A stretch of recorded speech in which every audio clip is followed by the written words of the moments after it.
اگر بات کریں رسول اکرم علیہ الصلوۃ والسلام کی قوت بصارت کی، اللہ اکبر، ایک ہے قوت بصارت اور ایک ہے آپ کی آنکھوں کے اوصاف۔ ارے آپ کی آنکھوں کے جو اوصاف ہیں اس کی تو کیا بات ہے، آنکھوں کی رنگت پر بات کی جائے، آنکھوں کی گلائی پر بات کی جائے، آنکھوں کے اوپر جو بھویں ہیں اس پر بات کی جائے، آپ کی پلکوں پر بات کی جائے، ایک جدا گانا باب ہے، ایک جدا گانا بحث ہے، ایک جدا گانا تذکرہ ہے، ایک ایسا تذکرہ جس سے روحیں تازہ ہوتی ہیں، ایک ایسا تذکرہ جس سے دل منور ہوتا ہے۔ لیکن یہاں میں بات کر رہا ہوں آپ علیہ الصلوۃ والسلام کی قوت بصارت کی۔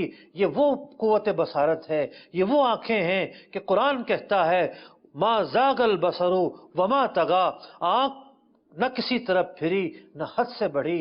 ان کی آنکھوں کا تذکرہ تو قرآن کرتا ہے، ان کی آنکھوں کے جو اوصاف ہیں یہ تو قرآن بیان کرتا ہے۔ ان آنکھوں کی بصارت کی جو قوت تھی، اس قوت کا کیا عالم ہے۔ رسول اکرم صلی اللہ علیہ وسلم نے ارشاد فرمایا انی ارا ما لا ترون، میں وہ دیکھتا ہوں جو تم نہیں دیکھ سکتے، واسمع ما لا تسمعون، میں وہ سنتا ہوں جو تم نہیں سن سکتے۔ ایک حدیث میں فرمایا گیا ان اللہ زوال الارض، اللہ تعالیٰ نے زمین میرے لیے سمیٹ دی۔ زمین کے جو غیابات ہیں، زمین کے جو چھپی ہوئی چیزیں ہیں، یہ رسول اکرم علیہ الصلوۃ والسلام کے لیے کیسے چھپی رہ سکتی ہیں؟ حضور فرما رہے ہیں اللہ تعالیٰ نے زمین جو ہے میرے لیے سمیٹ دی، فرائیت مشارقہا و مغاربہا، میں نے اس کے مشرق کو بھی ملاحظہ کیا، اس کے مغرب کو بھی ملاحظہ کیا۔ تو پھر کیسے ہو سکتا ہے کہ حضور علیہ الصلوۃ والسلام کو دیوار کے پیچھے کا علم نہ ہو؟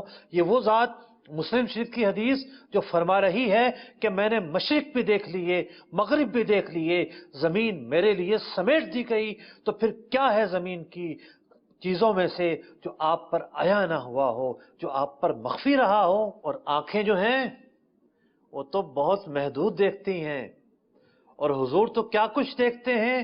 بخاری شریف کی حدیث میں سنیے، حضور علیہ الصلوۃ والسلام نے ارشاد فرمایا هل ترون قبلتی ہاہنا، میں جب نماز میں کھڑا ہوتا ہوں تم کیا سمجھتے ہو قبلہ اس طرف ہے؟ پیچھے کا کچھ معلوم نہیں ہو رہا مجھے؟ فرمایا فواللہ ما یخفی علی خشوعکم، اور چیزیں تو جدا گانا ہے، تمہارے جو دل کی کیفیت ہے، جو تمہارا خشوع ہے، یہ مجھ پر مخفی نہیں، ولا رکوعکم، نہ تمہارا رکوع مجھ پر مخفی ہے۔ اور ارشاد فرمایا انی لا اراکم من وراء ظہری، کہ میں اپنی پیٹھ کے پیچھے سے بھی تمہیں دیکھ رہا ہوتا ہوں۔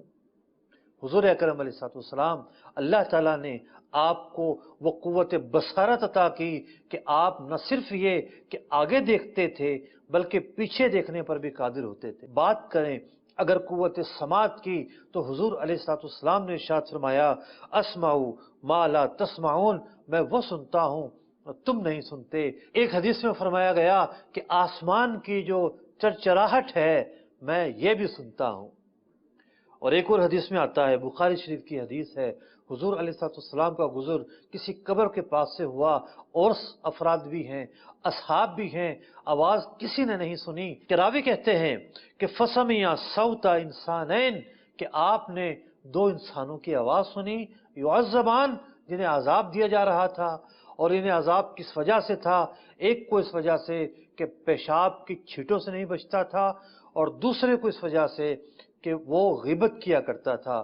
زمین کے اندر دفن ایک شخص پر اگر عذاب ہو رہا ہو اور وہ زمین میں رہ کر چیخ رہا ہو، حضور علیہ الصلوۃ والسلام اس کی آواز کو بھی سماعت فرماتے ہیں۔